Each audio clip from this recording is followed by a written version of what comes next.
Hello and welcome to the Racing Postcast, proudly sponsored by Unibet. And it is another classic weekend because it is Irish 2000 and 1000 Guineas weekend. We'll be looking at the two classics from the Curragh, as well as a stellar Saturday in Britain with 5 races from Haydock, including the Temple Stakes and the Sandy Lane Sprints, which could have a bearing on Royal Ascot next month. We'll also be heading to Beverley for 2 races there and to Goodwood as well for a very competitive card. Before we get stuck into the action, of course, if you are a fan of Racing Post shows, do remember to rate, review, subscribe, and let us know what you fancy across Saturday's action. Let's introduce today's panel, familiar faces if you're watching along on YouTube. To the top right is Racing Post tipster Graeme Rodway. In the bottom left, Jonny Pearson, Racing Post handicapper. And of course, in the bottom right, Unibet's Ed Nicholson. Let's get straight into the action. The first race we're going to look at, well, it's the pick of the bunch, isn't it? It's the 340 at the Curragh, the Tattersalls Irish 2000 Guinea Stakes.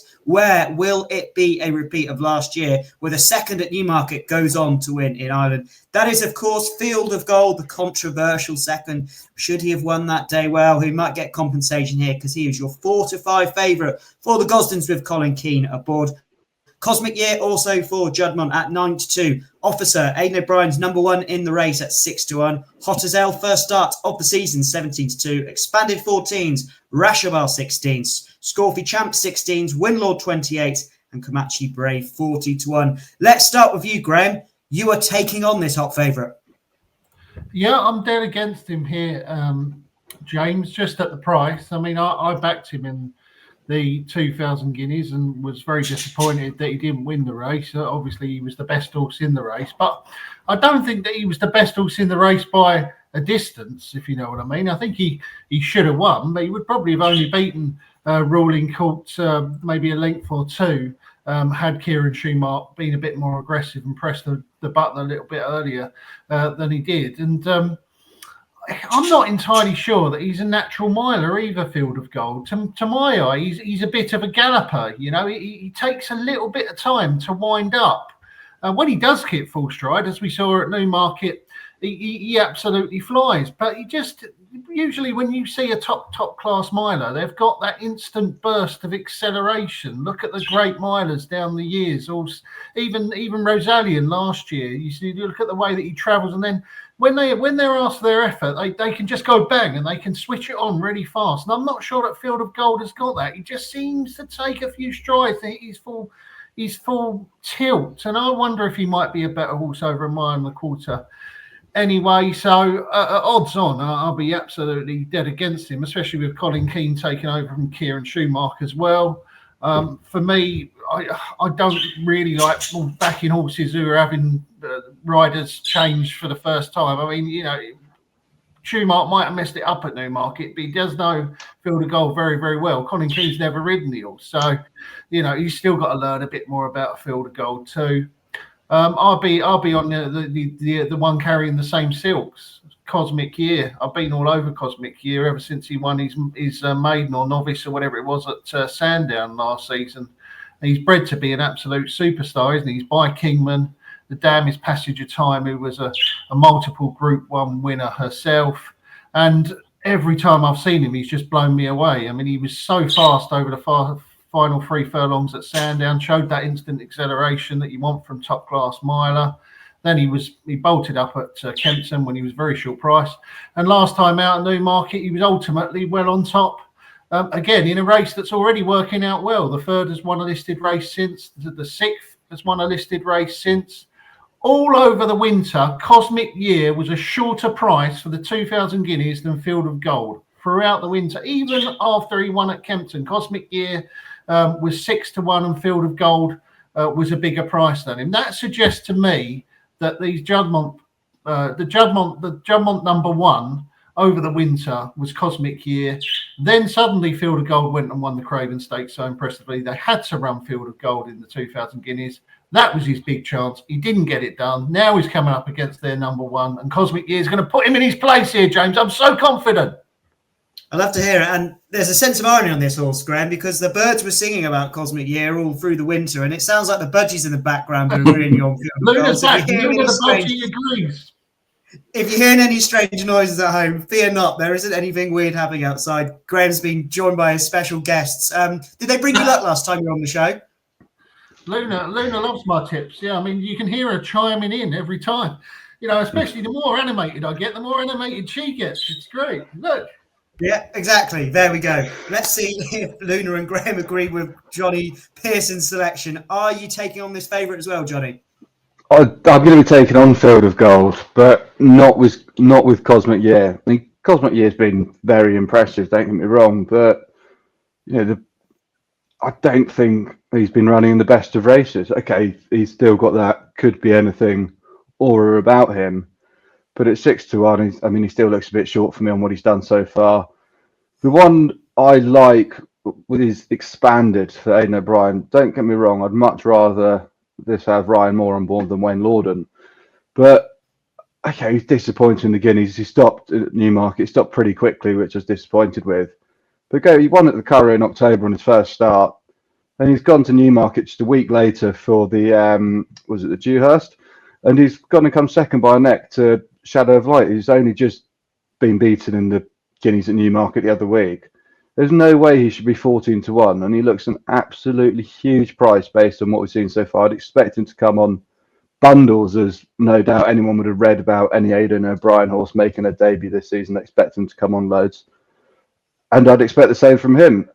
And I think there's no way should he be 14-1, and he's got as good a chance of winning as most of these. Some strong selections expanded at 14-1 there. Let's come to you, Ed. Just before we come into your selection, any clues from the market this week as to potentially who's going to win the Irish 2000 Guineas? Well, the Aidan O'Brien horse is surprisingly a drifting. He's won the race 12 times, more than any other trainer, and you expect support to come for one of his two nearer the time. But I'm absolutely of the opposite opinion to the two experts here. I think Field of Gold wins. I think horses that are running the 2000 Guineas have actually got quite a good record. Sorry, that are running the 2000 Guineas got quite a good record on the Irish 2000. I think there've been 9 occasions the double's been done. Also, I think 21 of the last 23 winners have run within 4 weeks. So quite a few people are saying, can he do it with 3? Yeah, easy. I don't worry about Colin Keane. If you remember a few years ago, Westover was Colin Keane's mount to win the Irish Derby, and on his first ever ride on him, given what happened to Rob Hornby, I think, was taken off him, wasn't he? So, yeah, I think Field of Gold is the best horse in the race. He's rated as the best horse in the race. I think he's capable of better, and he'll be my selection. But he's 4-5. I take what Graeme says. It is quite short, with lots of horses that could improve for the run for their season debuts. But I'm not going to back him, but I think he wins. Hope he wins. You know what, Ed? I really think this is a better race than the English 2000 Guineas. I really do. I think that Cosmic Year is like a potential superstar. But even when you look at Hot as Hell, like his form has worked out remarkably well, hasn't it? When you look at it, he was second to Henri Matisse, who's pretty much mopped up everything since. He beat Delacroix, didn't he, with the first 2 clear? So I think this is a really, really strong Irish 2000. Yeah, no, I don't disagree. There are lots of horses in, as I say, that can probably improve to a figure near to the one that Field of Gold's got, but he's on a 120 mark already, so they're going to have to be better than that. And I think, they'll learn something from the way he ran at Newmarket, certainly. And I don't think Colin Keane will be sitting as far back. But I take your point. It's an interesting race. Maybe 4-5. Well, definitely 4-5 is too short. But I still think he's the most likely winner. Hot as Hell is interesting because taken out of the Guineas on similar ground. If it got faster, it'd be interesting. Will they take him out again? But yeah. I think he wins, but I can understand why people want to take him on at that price. Yeah, fascinating, Ed. And Graeme make a good point. It's going to be fascinating to see how the two form clashes again come Royal Ascot. I presume the winners will be all going into the St James's Palace Stakes. And we're going to find some more clues out for the day one at Royal Ascot, because we're going to look next at the 3:30 at Haydock, the Betfred Temple Stakes, of course, a big guide to the King Charles at Royal Ascot on that brilliant Tuesday, day one. And your favourite here is Rumstar at 3-1, Madeira 7-2, American Affair at 5-1, Starlust 13-2, along with Washington Heights. She's Quality 10-1. Grande Marquis 11-1. Twilight Calls 14s. Electric Storm 14s. The Dream 33s, and Law of Average 50-1 outsider. Jonny, who are you siding with in the Temple Stakes at Haydock?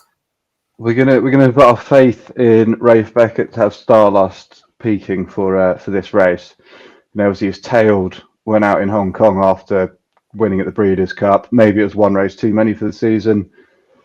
Okay, he's got a bit to prove, but I think that's probably the best piece of form in the race. You know, Rumstar won well last time, but going through his body of form, he was 5 lengths, not 5 lengths, he was half a length fifth behind American Affair, which he's obviously thriving of late, but it's not the best form. Magira was good on first start for Ed Walker in France, 10 days ago, something like that. And, you know, she's improved, but I don't think any of them are up to the level of Starlust if he does turn up. And if he turns up, he'd probably be a bit too good for the rest of them. Starlust is Jonny's selections. 13-2 could be a big price for a Breeders' Cup winner. Has that bit of class, of course, bringing to the table, but has a penalty to carry. Ed? I'm going to put one up at a big price here. I'm going to do a Graeme Rodway, and I'm going to go for Electric Storm at about 20-1. I think she is. She won at Bath, the big race there. There's a fillies and mares race called the Lansdowne Stakes, which is often won by a decent sort, and she broke the track record that day, 58.3. That race normally does produce, as I say, good horses, but no one really breaks a minute. The ground was good. There was a win behind, so you do have to put those factors in. But she ran really well. She had finished behind in the placings the year before. Certainly has improved. And then the last run at Longchamp, I think you can put a line through it. Draw 9 of 9. We know at Longchamp, that 5 furlong, it's better to be on the inside draw than the outside. We're good to soft and also missed the start. So the fact that she has got a 6 next to her name for the last race probably means you're getting a good price. If she came here straight after the Lansdowne, she wouldn't be 20-25-1. That absolutely not. She does need to improve, but not by much. If you look at official ratings, apart from Starlust, they're not far behind. She'll be on 106 rating. So I just thought it had a decent chance at a big price. Big fan of James Tate. I spoke to him at Bath, and he thinks his filly's got a huge future, especially this year. He said to me that she's strengthened up from last year.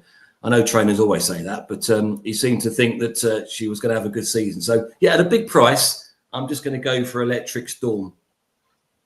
Yeah, they didn't have to keep her in training, really. She'd built up a bit of a good profile to go after studs. So perhaps there is a bit more to come from Ed's selection. Been backed in as well a little bit. Electric Storm now 14-1 with Unibet. Graeme, what's the fancy? I think Rumstar will win this, James. I think that he's improving. He's been very impressive, hasn't he, on his last 2 starts. And at Newmarket, he ran a very quick time, the quickest in this field recently that I've got on my figures. I like quick times over sprint trips because you know they're gonna blast it. You're not gonna have to worry about it being falsely run. And I thought Rumstar was well on top at Newmarket last time. He was quite strong at the finish too. I think he'll win this, and I think he'll go to Royal Ascot with a really good chance of completing what would then be a 4-timer. Worry to win this one. Perfect. We will be looking at the remaining 2 highlight races at Haydock after this short break.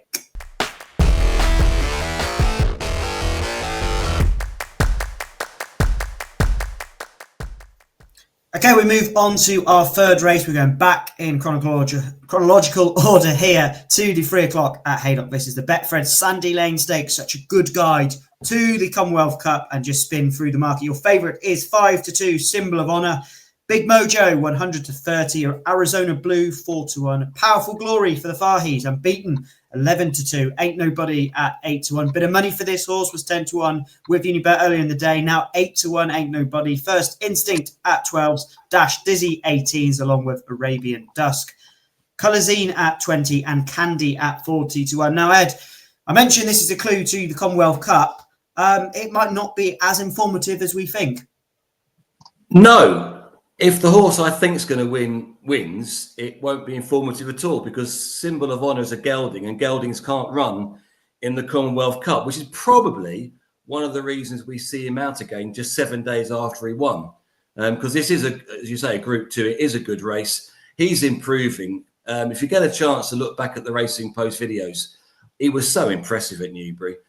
Giant Grey, improved the drop back to 6 furlongs, and was going away again at the end to beat Ides of March, who I had thought previously was going to win that race. I just think Symbol of Honour's got a cracking chance here. Will be favourite, I would have thought. But I was interested to see the record of Charlie Appleby when he does bring good class horses back to the racecourse within 7 days, because it's something you don't normally see with good horses, grade 1, grade 2s.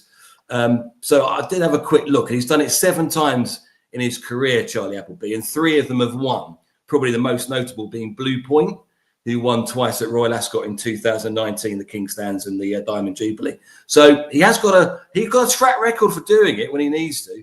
And I just thought Symbol of Honour, there's a lot of positives. I wouldn't worry about the 7 days. And yeah, I think Symbol of Honour will go on and win this. And then who knows where he'll end up being a gelding, but there'll be plenty of good races for him later on in the season. Improving horse.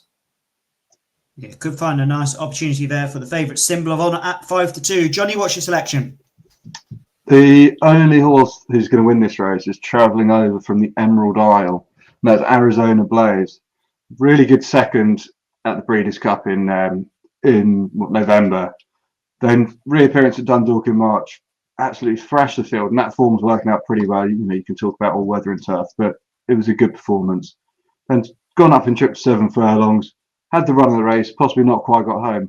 He was only beaten a length by Henri Matisse, who's gone out and won the French Guineas last weekend.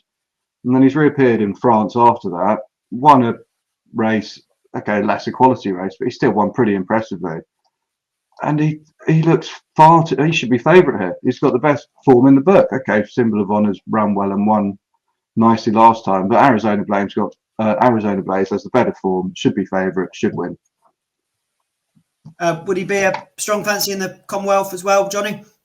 If they go there, then, I mean, there's a few to beat. Babouche was impressive at the weekend, the Juddmonte filly. But, I mean, I don't think the Commonwealth will be as strong as it has been in recent years, so it could be there for the taking. And finally, Graeme, let's come to you. A really strong selection on Arizona Blaze. Would you want to side with Johnny or take him on? No, I'm against Johnny, and I'm against Ed as well. I'm against the 2 favourites in this one, and Big Mojo and all. I like First Instinct. Good price, double figure odds for William Haggis, who, doesn't mess about. He wouldn't be running this horse in this race unless he thought that she was pretty good. He won the race with a day. I think that was nearly 10 years ago now, which is scary, isn't it? But yeah, I mean, she was impressive when she won at Court last time. She got first run on the runner-up, who came home very strongly. But there were winners in behind. I think it was Babouche was 4th, wasn't it? And that came out and beat Whistle Jacket next time out. So that form looks pretty good. Of course, some distance winner, First Instinct. So you've got to be thinking that this might have been in the back of Haggis's mind since she won that day at Cork. And I'm surprised that she's double figure price here, James.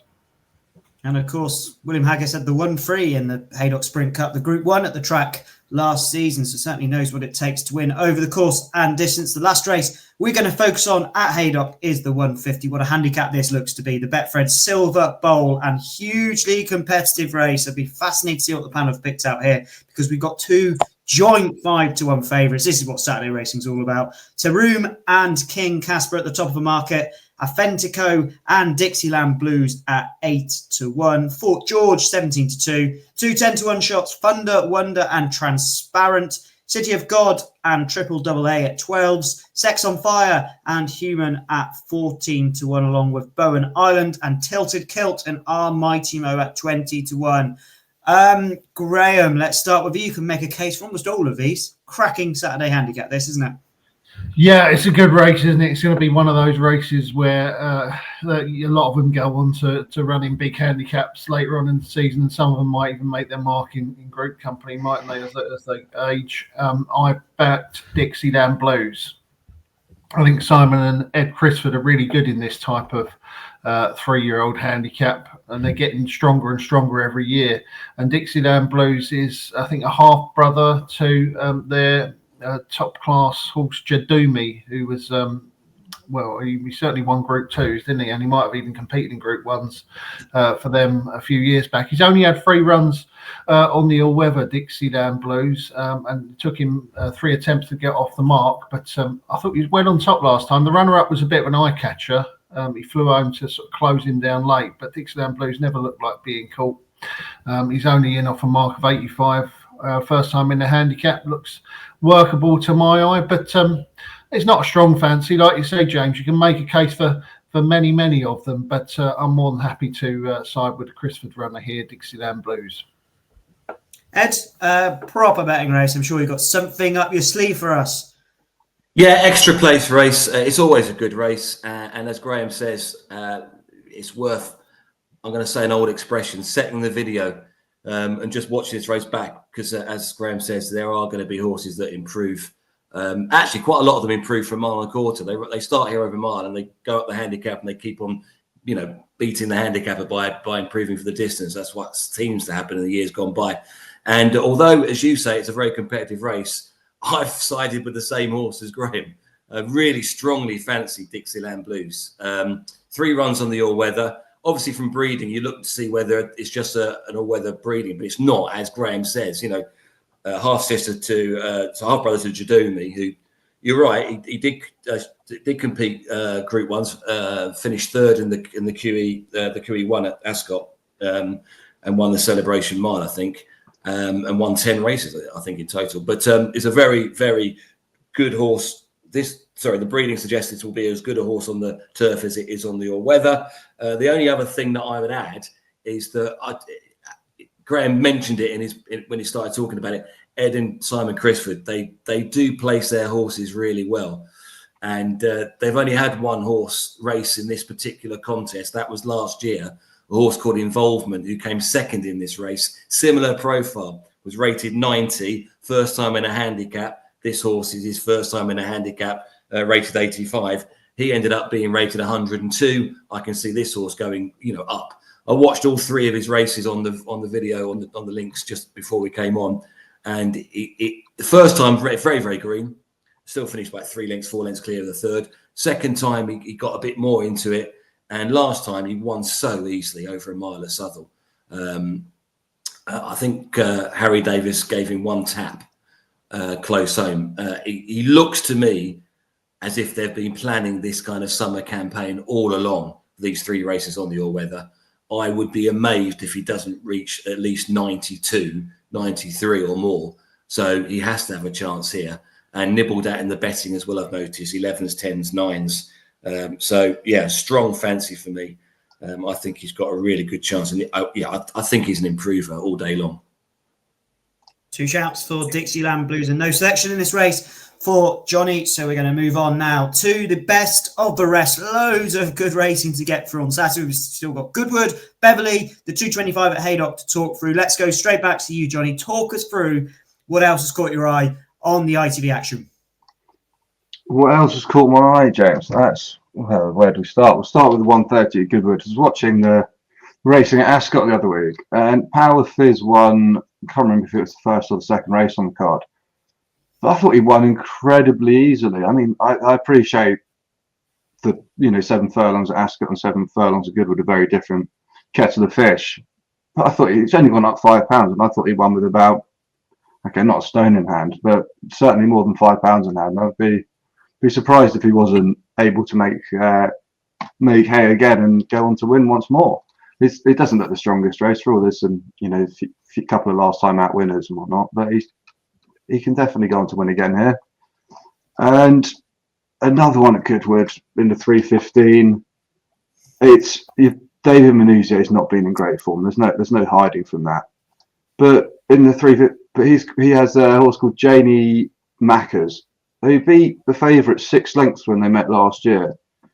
Okay, you're taking stable form, a lot of that. But if she returns to the form when she was beat the favourite by 6 lengths, there's no reason she should be the price she is versus what the favourite is. And that's one that I'll have to be backing as well. And at Haydock, Running Lion once more, disappointed on reappearance for John Gosden's stable, but a lot of them come on for it, and she should be far too good for everything else in that field in the 225. So that's Power Fears in the 130 at Goodwood at 15-2, 225 at Haydock, Running Lion at 9-4, and the 315 Goodwood, Janie Mackers at 9-1. Graeme, what have you got for us?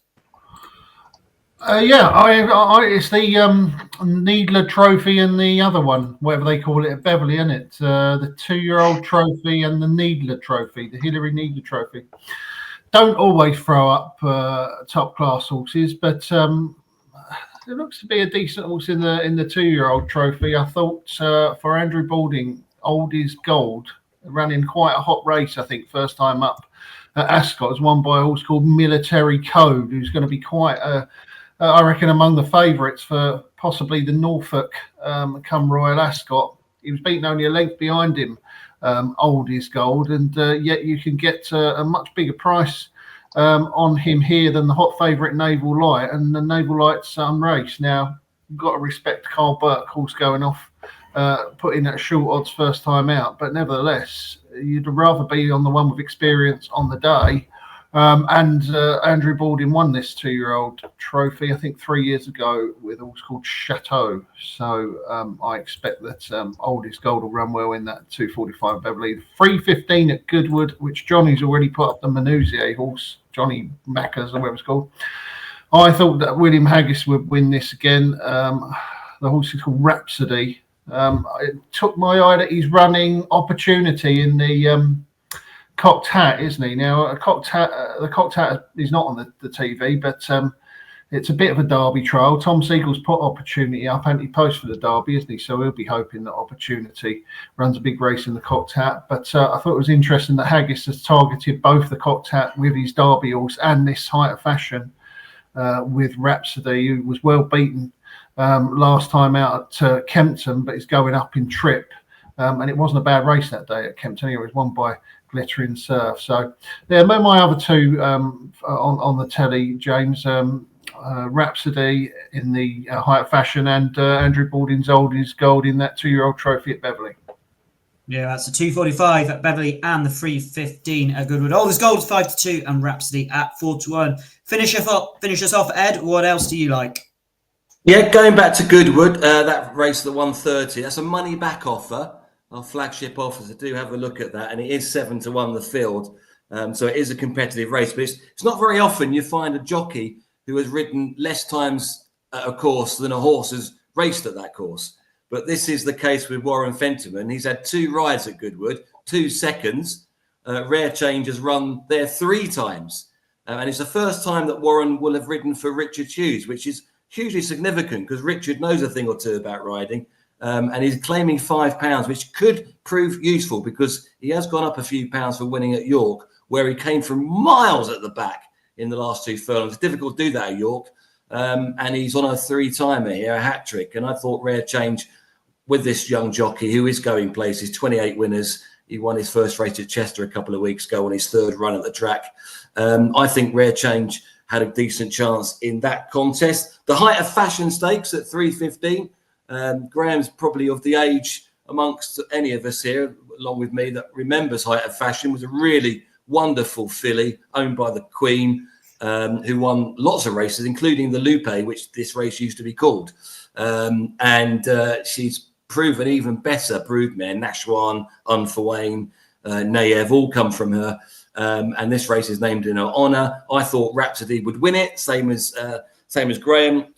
James Doyle, interesting jockey booking. Last 2 years, he's only ridden, I think, 13 times and 10 times from Haggis, and he's won on 6 of those occasions. So interesting jockey booking, just obviously coming back from injury himself, James. Then crossing over to Haydock, our opening contest at 115. That's an extra place. I really fancy Great Chieftain here, the Coles horse, who looks a bit in and out. But when you take out races that aren't on good or good to firm, it's more consistent. His last 6 runs on good or good to firm, which it will be, is 1-2, 1-1, 0-1. William Buick's never ridden him before, but he takes the ride. Yeah, this horse is 2 from 2 on good to firm ground, which is what they're suggesting it will be. He's won once out of 2 in May. he won really well under Tom Marquand at headquarters last time. Slightly worry as a draw, but I thought he had a good chance, Great Chieftain, improving, and will certainly like the rattling fast ground, which it probably will be. And then quickly over to Beverley, the Hillary Mead. I actually like this race. I've always enjoyed this race. I'm sure it didn't used to be run on a Saturday. I think it used to be on a midweek evening, didn't it? When they ran the Hillary Mead there in the 2-year-old trophy, which used to call the Brian Yearnley. Did it used to be called the Brian Yearnley or something like that? But they call it the 2-year-old trophy now. Ali Shuffle, I was at Chester when this one won from a good stall draw. Got speed to burn. I think Ali Shuffle will win the Phillies race at 2:10, and then the Colts race at 2:45. Graham spoke about Carl Burke first time out horses. Well, they won it last year with the first time out horse in the same ownership called Shareholder, who then went on to win the Norfolk Stakes next time out. And they hoping to do the same with Naval Light, who runs here first time out. Will be the same price, about 11-8, and is already 16-1 ninth favourite for both the Windsor Castle and the Norfolk Stakes. So Naval Light first time out. They're obviously going for it again. I think that's hugely significant. So that would be my selection there. But yeah, it's a real unbelievable weekend of racing. 10 ITV races on Saturday. Something for everyone. I mean, you got sprints, you got staying race, you got classics, you got these great handicaps. It's one of the best weekends so far on the flat, I think. Yeah, and racing from Cartmel as well, but sadly not on ITV. That is definitely something for everyone. Just to spin through Ed's selections there, that's Rare Change in the 130 at Goodwood, Rhapsody in the 315 at Goodwood. Haydock, Head's gone for Great Chieftain in the 115, and then at Beverley we've got Ali Shuffle in the 210 and Naval Light in the 245. We will be seeing what else the panel like and some selections for the Irish 1,000 guineas after a quick word from our sponsors. Want betting on the horses to be anything but flat? With an app that impresses every time out. You're on. Want to watch live streaming of races in the UK, Ireland and around the globe? And get a chance to win even bigger with 3 Uniboosts every day on any horses you want. Unibet, you're on. Okay, let's turn our attention to Sunday. Jonny, every time you're on the show, you're going to take us all around the world. Where on earth are we heading this week? Well, on Sunday, we're only going to the Curragh because we've got the Irish 1,000 guineas. And, Lake Victoria was all singing, all dancing, unbeaten filly last season for Aidan O'Brien. Look, the next sort of superstar filly we'd seen. But she was pretty disappointing in the 1,000 guineas at Newmarket, and for all they've said, she's like to come on for it. It wasn't necessarily straightforward getting her there. I saw enough to think there's still enough question marks for me to be taking her on, and I landed on Dermot Wales Swelter. She's run twice, won twice. She beat exactly from the Aidan O'Brien yard at Leopardstown in March. She's going away at the line, really finishing strongly. Definitely more to come from her. Dermot Wales got his horses in absolutely flying form. He had another good winner at Gowran Park on Wednesday evening, the Niagara Khan Silks. And I'd very much, at the prices, I've got to take on Lake Victoria as well. I think she could be very, very good herself. And if we go back to Saturday briefly, once again at the Curragh, got 305. Storm Boy's making his debut for Aidan O'Brien. There's a sprinter out in Australia. Coolmore have sent him over to Ireland to race over here with Royal Ascot the main goal. And he's got proper Group 1 sprint form out there, and he could just be too good for the rest of them, for all he's likely to need his reappearance. Then heading back to Australia, we've got the XXXX Doomben Cup Group 1 race at 6:57 in the morning on Saturday for those early risers. And Pride of Jenny can get back to winning races. She's probably the best horse in the race, and I expect her to win that. Okay, so just to summarise in time order, that's 6:57 a.m. at Doomben, Pride of Jenny. 3:05 at the Curragh on Saturday, Storm Boy. And Swelter is Jonny's selection in the Irish 1,000 guineas on Sunday. Graeme, what's your verdict on Sunday's classic? Honestly, Jonny's never had a point at Castlemaine Forex. That's amazing, isn't it? I mean, I guess that must be you who sponsors the XXXX, whatever it was, down in wherever it is that he's going on about. I don't know. I won't be up to watch it, that's for sure. What time is it? About 6 o'clock in the morning. 6:57. What wins the 1,000? Yeah, I mean, you got to be thinking that Dermot Weld wouldn't be running swelter in this race unless he thought she was right up to top class, because she only had 2 runs, hasn't she? And he's won this race 2 in the last 3 years with Homeless Songs and Tahira. So, I mean, it's straightforward for me. If Dermot Weld thinks that Swelter's good enough to be competing in this race on just a 3rd start, then that'd be good enough for me. Back on Saturday, there's a couple of staying races, and I'm obviously handicapping those. The 440 at Haydock, Gibbside, I think will be difficult to beat for Tim Easterby. I thought that this horse was probably coming towards the end of his tether, sort of his improvement, and then suddenly he's just started winning again. You know, he's won 2 of his last 4 starts at the age of 6, and he's right up to his very best, but he's only gone up £4 for winning at Chester last time. So I think that Gibbside can go in again in the 440 at Haydock. And the other staying race that I'm rating on Saturday is the 345 at Goodwood, and it's a really good one, this one. There's a lot of top trainers represented and promising horses, including Master Builder for David Manouzier, but the one I like is French Master, John and Fady Gosden. This one's related to Mo Harfeth, who was quite a good horse, I think, for them, wasn't he, a couple of years ago, and he went off a short price last time at Newmarket when I was there.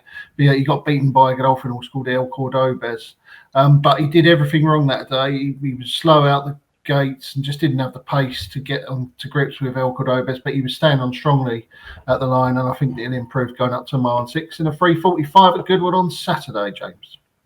And the other one was Gibbside in the 440. Right, Ed, final. You've got selection for us on Friday. Yeah, please do read the Richard Hannon Unibet blog. He's got plenty of interesting horses running over the weekend. But the one he talked about last night, I met him at Kempton Park, and he was keen to mention a horse that's running at Haydock tomorrow. That's Friday afternoon at 2:25. He's had a couple of first-time out winners already, hasn't he? 2-year-olds at York, I think it was. And he's got one tomorrow at Haydock called Tahil or Tahalil. I don't know how you pronounce it, but it's a €500,000 Blue Point unraced 2-year-old, Al Shakab. I think she's very smart. They think she's very smart. They're all making their debuts apart from one in that race. So she won't have to be too disadvantaged by not having a run, because they normally do need a run, don't they, Richard and his 2-year-olds? But if they do win, they're normally black type. And I think they'll be disappointed if that Tahelil, that's a third different way I've pronounced it in this podcast, doesn't win the 2:25. That cost €500,000 when bought as a yearling, so I'm sure expectations will be high. Let's move on to the naps. Let's hope we can continue some good form, and you're going to kick us off, Graeme. Yeah, 340 at Curragh. I'm all over this Cosmic Year. I just think he is a superstar waiting to happen, and I think we'll see it tomorrow. I think he'll go on and win at Royal Ascot, and I think he'd be the best miler that you see this season. So fingers crossed that I'm not wrong here, James, but I'm all in Cosmic Year. Strong selection from Graeme. I'm sure you've got a strong selection as well, Jonny. Yeah, 3 o'clock at Haydock. It's the Sandy Lane. Arizona Blaze can win this, and if he wins, I think he will do, might be worth keeping your eye on him for the Commonwealth Cup later in the season at Royal Ascot. Okay, I will go for mine next. Diamond Rain in the 2:25 at Haydock. Impressed by this horse last season. I'm sure she's going to be a smart one. Didn't quite happen for at the end of last season, but hopefully she bounces back. Diamond Rain in the 2:25 at Haydock. Finish us off, Ed. Yeah, in the Silver Bowl at Haydock, that's the 150. Traditionally a strong 3-year-old handicap that is worth looking at the whole race in future, for the future races for the rest of the season. But I have a strong fancy here, Dixie Band Blues from Ed and Simon Christopher stable, who had a horse that finished second in the race last year. Similar profile. That was that horse's very first time in a handicap. This is this horse's very first time in the handicap. It's his first turf run as well. He's bred to enjoy the turf, so no problems there. I think he's probably better than his opening mark of 85, and I expect him to go very close and be actually better than this during the course of the summer. Thank you very much to our panelists. That's in the bottom left, Jonny Pearson, the bottom right, Ed Nicholson, and top right, Graeme Rodway, with some quite well-behaved budgies through the show after a bit of a vocal start. Do join us again next week at 7 o'clock, where it's Haydock again, where one of our focuses of the action. Loads of good racing to look forward to next weekend. But as for now, goodbye. Enjoy Saturday and Sunday's action, and of course, gamble responsibly.